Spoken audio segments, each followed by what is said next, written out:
Hello, everyone, and welcome to Okay, run it back, run it back. Okay.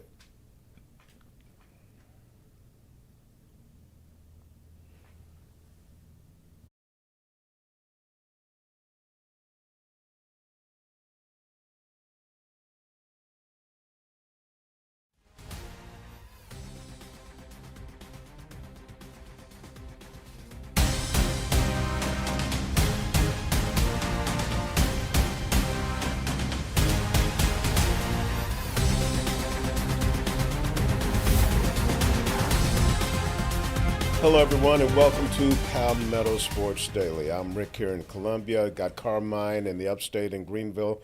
Bronwyn is in Charleston, and Tegan is in Myrtle Beach. It's Tegan's last day with us. We'll have more on her final time with us a little later in the show. Right now, some somber news to start off with. Yesterday, NASCAR superstar Kyle Busch passed away at the age of 41. In my 45 years of covering NASCAR, I've seen a lot of drivers, unfortunately, die on the track, in races, practice. And you know that's something every driver faces every time they get behind the wheel, that something terrible could happen. But this death of Kyle Busch really hits in a different way because just 41 years old, and we got the news early in the day yesterday that he was in the hospital suffering from a severe illness, and then hours later we get word that he has passed away. We still don't know what the illness was that eventually took his life, but he just won a race this past weekend, the truck race at Dover. His 234 races won across all three of NASCAR's National Series is more than anyone else in the history of the sport. Last night I had the chance to talk with Kerry Tharp, a former NASCAR executive and Darlington Raceway president who knew Kyle Busch pretty well. Let's hear from Kerry now. You know, I came in the sport in 2005, working for NASCAR as their communications director, and Kyle was just starting to come into the Cup Series around that time, and very, very cocky, very young. He really didn't care what he said at the time, but I got to know him over the years, particularly after he married Samantha and had Brexton, and then most recently Lennox. I really saw a growth of a man and into not only a great race car driver, but a great family man. Kyle Busch dead at the age of 41, certainly one of NASCAR's legendary drivers, and I like to compare him to Dale Earnhardt Sr. because a lot of people were not fans of Dale Earnhardt. They hated him because if he beat your driver or maybe took him out on the track, you couldn't stand the man. But you had to respect him because of his ability on the racetrack, and he was a winner. And Kyle Busch was a lot like Earnhardt in that way. Carmine? Yeah, Rick, just another sad story. And I mean, it gives you chills because when you think about what Kyle Busch said just this past weekend, like you mentioned, his win at Dover, and he was asked about, you've won so many races, almost 240 races in his career. What keeps you getting up for it? And he said, well, you never know when it's going to be your last. And tragically, that statement came true here. Just crazy, the string of NASCAR drivers. I mean, Greg Biffle and his family passed away in the plane crash just a few months ago here in Statesville, North Carolina. They were huge in the racing community, but huge in Hurricane Helene recovery.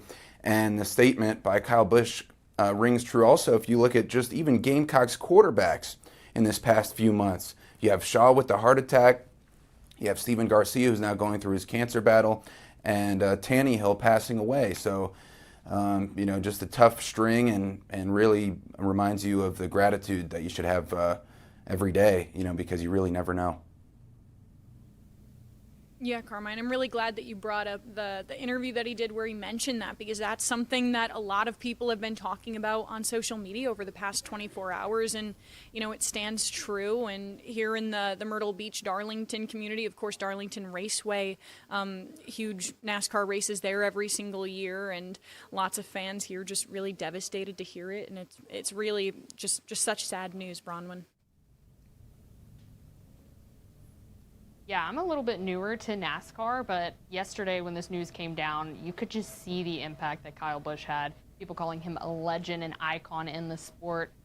And I think it's just, the brevity of life. And just, I think, as you guys mentioned, just that gratitude that he had. And it's so crazy he said that this past weekend about you never know when it's your last one, and you never do. And so I think all of us today a little bit more somber, taking maybe our jobs that we love so much, just like Kyle Busch, taking them for granted a lot of times. But we are grateful to be here with all of you, and to get to talk about sports, Rick. But just sad news, just a racing legend gone too soon.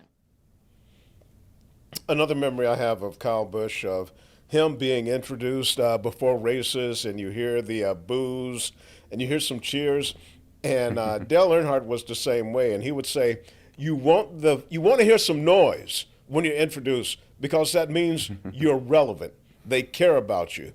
If they introduce you and there's no noise, then that means you don't really matter. So again, rest in peace, Kyle Busch, and condolences to his family, friends, and all of the fans who are certainly having a tough time today.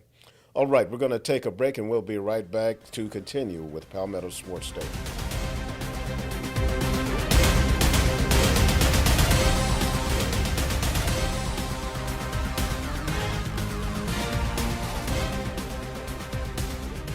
Welcome back to Palmetto Sports Daily. My Citadel Bulldogs. No, I'm not from the Citadel. No, I didn't go to the Citadel. I'm not even from this state. But I've fallen in love with this underdog team. Is it an underdog team? Not so much anymore. Beating Mercer today again to play for a SoCon championship for the first time since 2013. They beat them 14-4 run rule. The bats, I can't even explain to you how hot the bats are, but I'm going to try, okay? Today, 2 doubles, only 1 homer. The rest are singles. Sid has outscored their opponents in this tournament 36-13, almost triple the number of runs. We talked to Coach a little bit after this game today. He said, most teams have 1 or 2 guys that are producing offensively pretty strongly, but they're getting production consistently from their entire lineup. He said that middle of the lineup for sure, always going to have a hot bat. For this tournament, they've been getting to the field, a little fun fact, for 7 a.m. because they have the 9 a.m. games. And he was like, maybe next year we start scheduling some 9 a.m. games, because these guys are raring to go at 9 a.m., as you can see.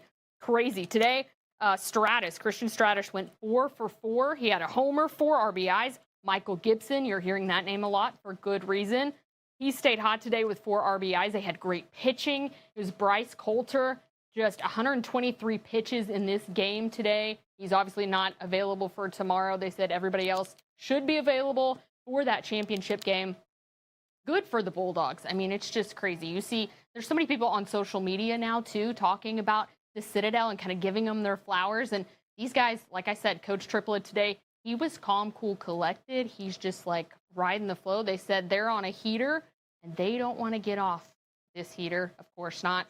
Carmine, I mean, come on, give me a go Bulldogs. You have to now. I know you won yesterday. I can't say that. We got teams in competing areas of the state, Bronwyn. I can't. That's not good for my personal story. You know what I mean? But also the Citadel, I mean, you speak about that hot streak, averaging 14 runs in their 4 SoCon tournament games. Just incredible. One of the big reasons I can't say that is because they took down the Terriers, and Wofford just played its final game in the SoCon as well. If we can pull up some of these highlights. Great back and forth game with 1 seed Mercer, which then the Citadel eliminated just recently. So the 1 seed is out for the final few games in the championship matchup.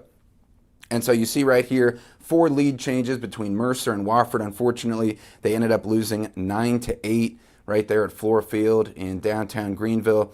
And here's their coach, J.J. Edwards, about the senior class and what they're leaving behind. That's the part that gets you. It's the bus rides with these seniors, and this class is the guys that I recruited as an assistant that stuck with me as a head coach. So it's like a really special spot in my heart, as corny and sappy as that is. But like, these guys mean a lot because they stick with you in a time where a lot of people leave. And just the bus rides and locker room talks, that is what I'm going to miss the most out of this crew. It is sad to see him go. It's good to see him grow up and go on to the real world and be very successful men. But I think they just pave paths for the next guys coming through. And a culture is going to continue because they've won 3 out of the last 6 now SoCon championships, counting this year. They won a couple seasons ago, led there by J.J. Edwards, and he was an assistant on the staff before that. So look forward to seeing them bounce back after their season comes to a close with a 34-22, still pretty good record. For USC Upstate, their conference tournament hopes continue. They're competing up in Asheville, and they just actually pulled off the first ever run rule win in the history of the Big South Conference Tournament Championship. An incredible win just yesterday, 18-6, a mercy rule in 7 innings, and they took down Winthrop in that game, the 2 seed. And so USC Upstate advancing to play on the weekend. Everything was bumped back one day because of bad weather up there in Asheville.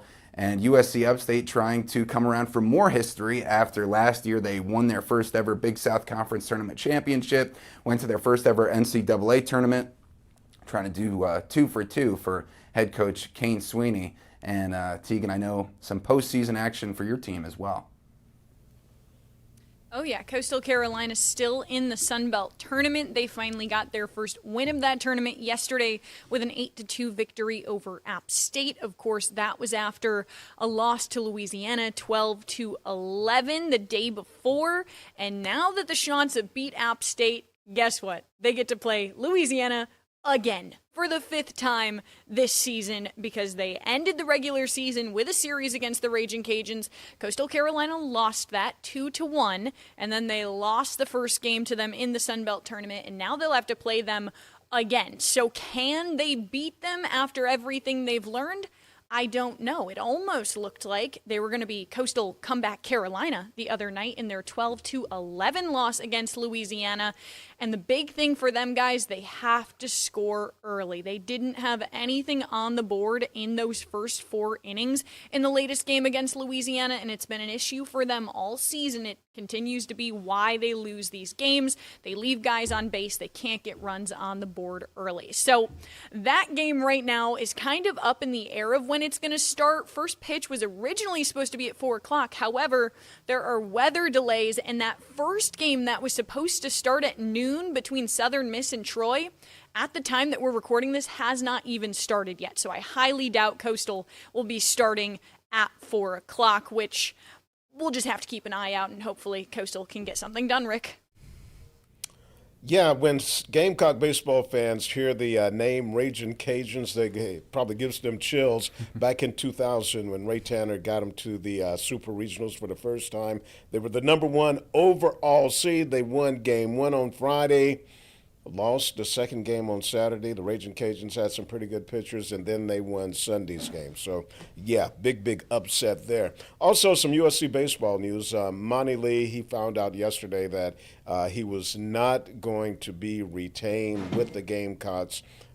Did not get an interview for the head coaching job. Athletics director Jeremiah Donati told him that he had decided to go in a different direction. Monty says he's grateful for the opportunity to be a part of the Carolina program, and now he hopes to get another head coaching job. Of course, he had head coaching stints at the College of Charleston and with Clemson. All right, that's going to wrap up this segment of Palmetto Sports Daily. We'll take another timeout. We'll be right back.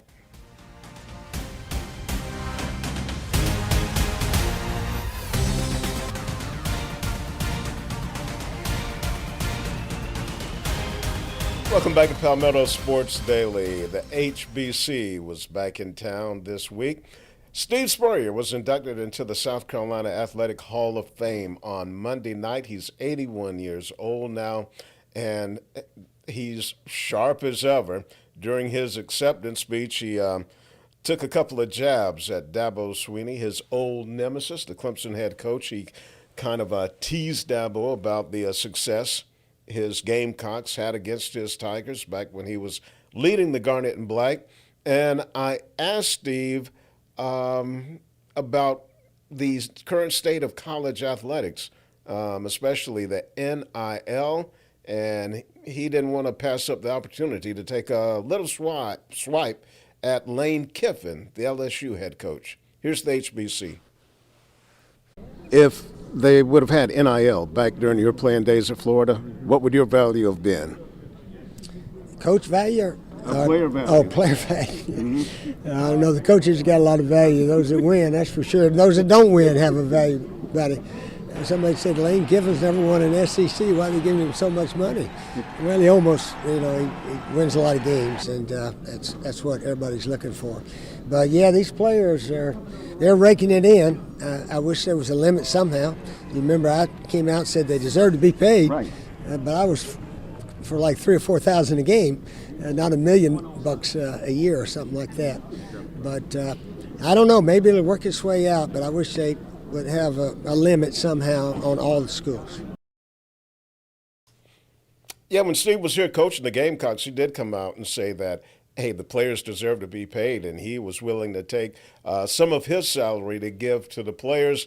And although you saw that I was asking Steve about his NIL value if they would have had it when he was a player, and he found a way to swing it around to coaches and what they're making and take a little swipe at Lane Kiffin. Carmine?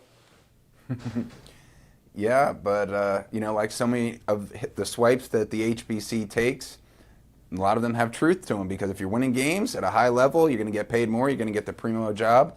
And as far as his question, though, Rick, that it was a great setup for the head ball coach to show some personality, I would say he'd have to be, between $3 and $5 million these days, based on what the SEC quarterbacks are making. Heisman Trophy winner. Where do you peg his value in the current market, Rick, like you asked him? That would sound about right in today's dollars, but you also have to add in there, he could kick field goals as well. There was one game where the coach didn't have confidence in his field goal kicker, and he asked Steve if he could make it, or either Steve went to him and said, hey, I can make it, and he did to win the game. So maybe the $3 to $5 million is a little bit low. We may have to go like $6 to $10 million. How about that? Yeah, it could be. And speaking of raising some big bucks, we had a great charity event here in Greenville. If we can pull up the video, at the Poinsett Club in downtown, where our own Rick Henry, an esteemed panelist on this show and an all-time great, was the MC. And of course, he did a great job. The 17th annual Coaches for Charity event, showing off the power of sports. The Fisher DeBerry Foundation, led by Air Force football's all-time winningest head coach, one of the main charities at the beautiful Poinsett Club, like I mentioned, downtown Greenville, raising a bunch of money to support students and their parents with after-school activities, much more. A big charity as well, the Fellowship of Christian Athletes, Dabo's All-In Team Foundation, auctioning off tropical vacations, which Rick was trying to get me to bid on, and game day experiences to football programs all across South Carolina, Clemson, Wofford, the Citadel, Charleston Southern, and the HBCU national champ, South Carolina State. And you could see all the coaches and a bunch of their players were in attendance, like Tigers all-conference linebacker Sammy Brown, who admitted Dabo does yell a little after a tough loss, but always takes the positives for improvement. So I asked Coach Sweeney about his players' performance up there on the panel and a fun moment of generosity. Sammy's awesome. You see what he's a biology major 4.0, so he's a smart guy, and he can handle himself in any situation. But he did a great job. And what spurred you to offer the LSU behind the scenes deal? And well, I just called that guy's bluff. He was talking a lot over there, so let's and he answered it. He answered the call. So awesome to be able to raise that kind of money. And Dabo raising $10,000 with that surprise offer I mentioned. The offer was 2 tickets to the Clemson Tigers opener at the LSU Tigers, along with behind-the-scenes access to their team meetings and meals at another very successful Coaches for Charity event. And Rick, I love the question you asked all the coaches up there, of course, for a great cause. You asked them, what's your most embarrassing moment in football, either as a player or a coach? They had some great answers. Dabo went in motion mistakenly when he was a walk-on wide receiver at Alabama, run into his star quarterback, knocked him down, and he's just trying to make the team. The offensive coordinators didn't even know his name at the time, he was saying. And so he got into some trouble with that, but obviously got back up, dusted himself off. He's had a pretty good run since then. But you did a great job. That was such a great event that we were able to go to this week. Yeah, well, Dabo, he got a lifeline because that coaching staff got fired, and so Dabo got a fresh start. Right. He was able to remain on the team. But Carmine, I'm disappointed you didn't bid on the Clemson game day package so you could impress Dabo. All right, that's going to wrap up this segment. We'll be right back.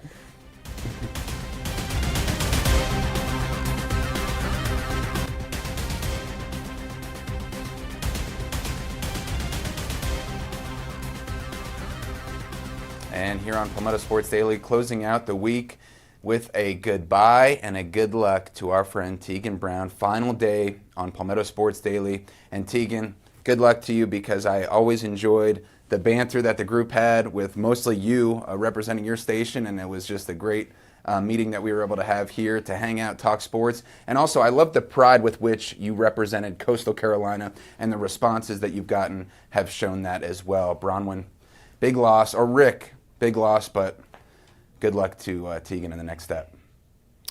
Yeah, Tegan, I'd like to thank you for being a part of Palmetto Sports Daily from the beginning. As we started this show, we didn't know where it was going, but I think it turned out real well, and we had a great team, and we loved getting together every day, and I love the spirit and your support of the Syracuse Orange all throughout the time. So good luck. We'll miss you. All right, I haven't known you as long, but let me tell you something. You're such a superstar. The way that you come in every day so prepared, you're not stumbling like at least I am. You fully go all in. And I love it. I hope you have an incredible next chapter. I know wherever you're going to go, you're going to do fabulously, because you truly are an inspiration to me, just how you've carried yourself on this show. And like I said, I haven't known you long, but you're an inspiration. Thanks, guys. It really means a lot. I've absolutely loved being a part of this show, learning something new every single day, getting to talk about Syracuse whenever I possibly could. I'm wearing my Syracuse stuff right now. So just one last thing. Go Cuse, go Shants, and thank you all for watching. Have a great day.